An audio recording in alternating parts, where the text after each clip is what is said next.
This boy named Matsuri transformed into a beautiful girl. Knowing that he just turned into a girl, he immediately confirms it by checking out his body parts and feeling his smooth skin. But how did Matsuri turn into a girl in the first place? Let's go to the beginning. Suzu Kanade was enjoying some ice cream in the park when she noticed a strange creature stalking her. The creature, called Shirogane, was actually an Ayakashi, a type of beast that is invisible to most humans but can be seen by Suzu. Shirogane appeared as a cute cat, but Matsuri Kazamaki, a ninja exorcist and Suzu's childhood friend, recognized it as a demon and tried to take it away from Suzu. Matsuri engaged in a fight with Shirogane, but the Ayakashi was cunning and acted like an innocent pet, which caused Suzu to get angry with Matsuri. She scolded him and asked him to leave the cat alone. However, Matsuri persisted and attempted to take Shirogane away again. This led to Suzu kicking Matsuri and taking the cat with her back home. After Matsuri returns home, he recounts the incident with Shirogane to his grandfather, who is alarmed to learn of Suzu's danger. Matsuri's grandfather reveals that Shirogane is the most powerful demon, capable of transforming people's faces and bodies, and warns that Suzu is in grave danger. He urges Matsuri to rescue her as soon as possible, and provides him with some of his old powers and a powerful strap to aid in his fight. Meanwhile, Suzu is alone with Shirogane when the Ayakashi transforms into a monster and reveals his intention to kill and devour her. Suzu realizes her mistake in not following Matsuri's instructions and is left defenseless. However, just as Shirogane is about to attack, Matsuri arrives on the scene and begins battling the Ayakashi. Following a fierce battle, Matsuri succeeds in capturing Shirogane using the powerful strap his grandfather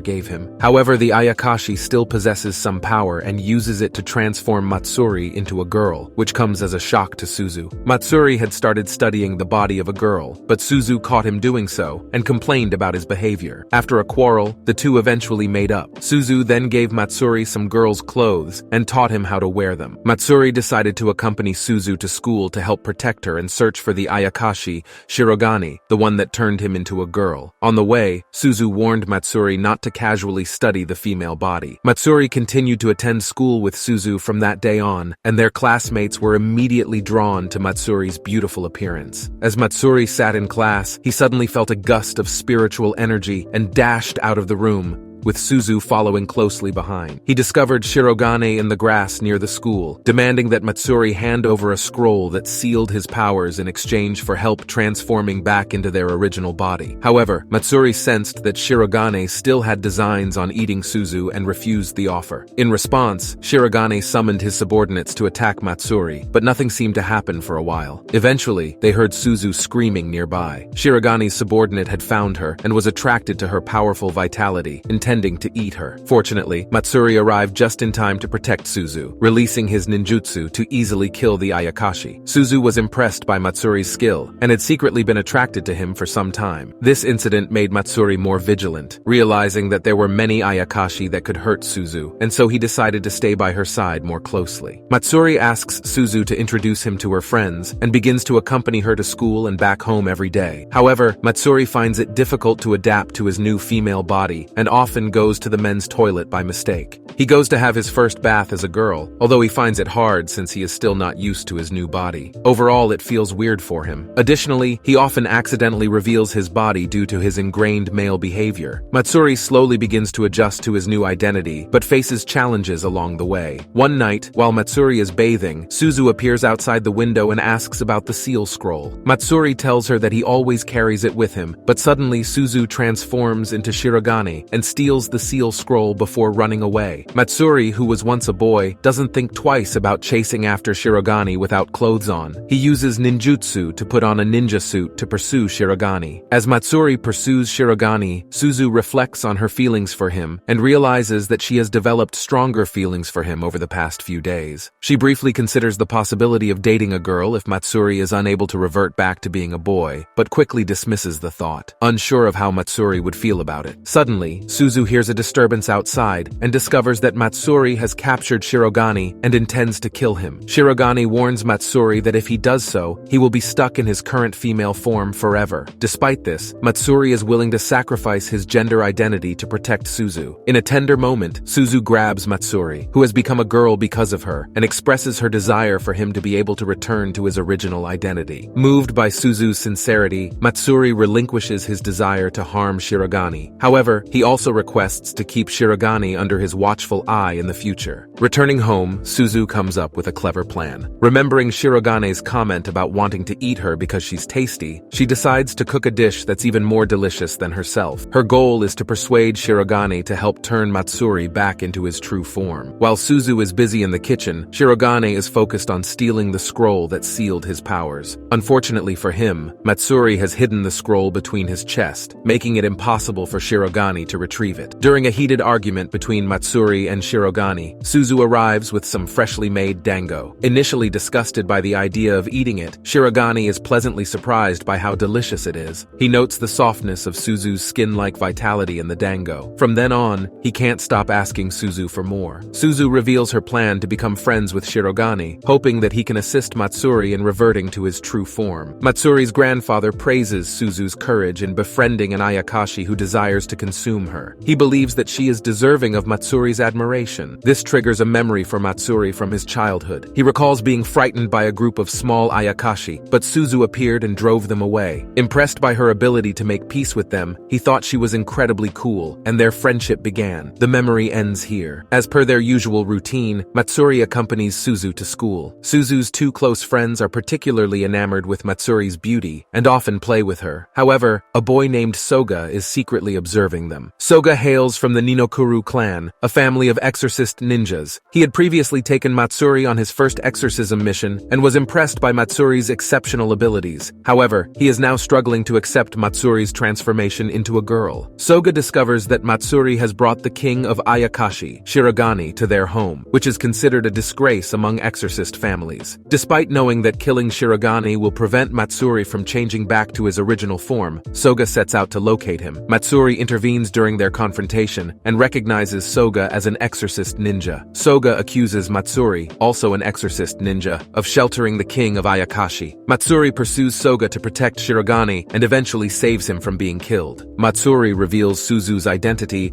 as an Ayakashi medium, which means that her energy makes her particularly appealing to Ayakashi. Matsuri emphasizes that he is not concerned about returning to his original form, but rather that Suzu's efforts to help him do not go to waste. Hoping to resolve the conflict, Matsuri urges Soga to leave the matter alone. Soga responds by throwing darts in anger, accidentally lifting Matsuri's skirt in the process. To Matsuri's surprise, Soga reveals that he cannot resist girls. For the time being, Soga accepts Matsuri's offer and flees. Matsuri brings Shirogane back and observes Suzu's efforts to befriend him. This reminds him of the girl he adores. Matsuri has returned to his high school life, but he is feeling uncomfortable seeing Suzu's close friends, Yayoi and Lucy, getting friendly with him. This has caused Yayoi to misunderstand that Matsuri dislikes them. Despite this, Suzu hopes that Matsuri will develop a good relationship with her two best friends. Matsuri explains that he hasn't made any friends other than Suzu since he inherited his family business and started training in ninjutsu during junior high school. As a result, he finds it difficult to make friends. However, at Suzu's encouragement, Matsuri promises to try to get along with her friends. Later, Matsuri and Suzu discover that Shirogane, the king of Ayakashi, has infiltrated the school disguised as a cat and is getting attention from Suzu's friends. Shirogane reveals that Soga, the exorcist ninja in the school, is already aware of his true identity. Shirogane, the king of Ayakashi, transforms into an ordinary cat to gain favor among people and avoid being easily targeted by Soga. Shirogane is grateful to Matsuri for saving him from Soga and informs him that Yayoi is currently possessed by an Ayakashi. Matsuri feels guilty for not noticing Yayoi's situation earlier and blames himself. However, it turns out that the Ayakashi possessing Yayoi is mischievous and enjoys playing pranks that cause her to stumble. Using his ninjutsu skills, Matsuri reveals the little Ayakashi and rescues Yayoi Yayoi from falling. He apologizes for his previous indifference and expresses his willingness to be good friends with her. This gesture helps resolve the misunderstanding, and the girls create a chat group where they frequently share interesting things. At night, Matsuri takes the little mischievous Ayakashi that he captured back to his home and holds a ritual of dread. Matsuri's grandfather explains to Suzu that while some particularly evil Ayakashi need to be eliminated, mischievous ones can be scared so that they won't frighten people again and then be released. Suzu learns that there are various methods to deal with Ayakashi. Later, Soga invites Matsuri out again, and Matsuri realizes that Soga's subordinates have been gathering information about Suzu's identity as an Ayakashi medium ever since he revealed it to Soga. The latest investigation reveals that Suzu is half Ayakashi. Soga warns Matsuri that he will kill Suzu if she harms humans. Matsuri is angered by the accusation and grabs Soga's clothes, accidentally touching Soga's arm, which causes Soga to shyly run away. Matsuri claims that he doesn't believe Soga, but he knows that Soga doesn't lie about Ayakashi. Matsuri becomes worried about how to handle the situation if Suzu is truly an Ayakashi. During the night, Suzu is lying in bed thinking about a movie that Yayoi had mentioned, where the main protagonist transforms into a monster